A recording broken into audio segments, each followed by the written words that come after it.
যে ঘটনা, এটার আগে তখন তিনি বলেছিলেন যে ভাই আপনি কি জানেন যে এই যে আলেমদের যাদেরকে জেলখানায় নেওয়া হয়, এই যে মিজানুর রহমান আজহারের যেই বাংলাদেশে থাকতে না দেওয়া, এটার পেছনে সবচেয়ে বেশি কলকাঠি নাড়ছে কারা?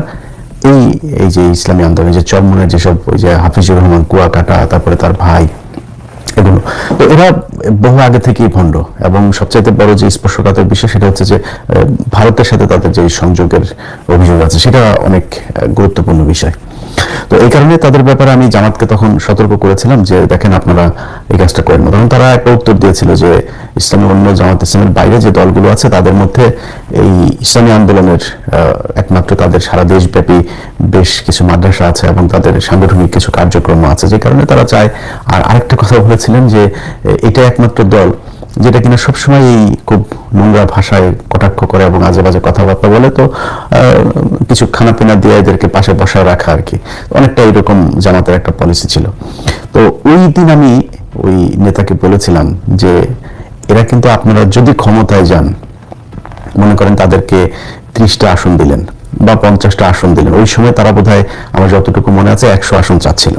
তো আমি তাকে বলেছিলাম যে আপনারা তাদেরকে যদি নাকি 30, 40, 50 বা যে কটা আসনই দেন, তো সেই আসনগুলো তো মূলত তাদের আসন না, সেই আসনগুলো হচ্ছে এই জামাতের লোকজন, তারা তাদেরকে আসন দিলে জামাতের প্রার্থী সেখানে বসে যাবেন, বসে গিয়ে তাদের পক্ষে ভোট করবেন, অর্থাৎ জামাতের ভোটগুলোই চরমোনাই পাবে তখন।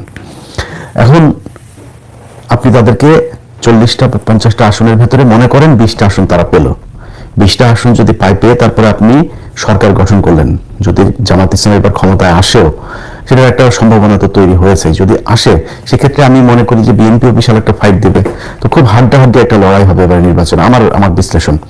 তো যদি এরকম হয় যে জামাত ইসলাম ধরেন 160টা পেল বা 155টা পেল বা 170টা পেল, বিএনপি ধরেন 130টা পেল, বা মানে আমি সাপোজ একটা কথা বলছি, এখন এই চরমোনাইকে যদি 20টা দেওয়া হয়, তার মানে ম্যাজিক ফিগার তো হচ্ছে 151, 151 আপনাকে পেতেই হবে। 151 পেতে গেলে আপনি ধরেন 170 যদি পান, তাহলে এখান থেকে 20টা আপনি তারে চরমোনাই পেল।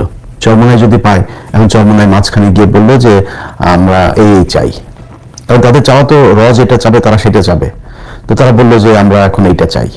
এটা না দিলে কি করবে, তারা সব পদত্যাগ করবে, সব চরমোনাইয়ের যে কজন এমপি আছে তারা সবাই চলে আসবে থেকে, সংসদ থেকে।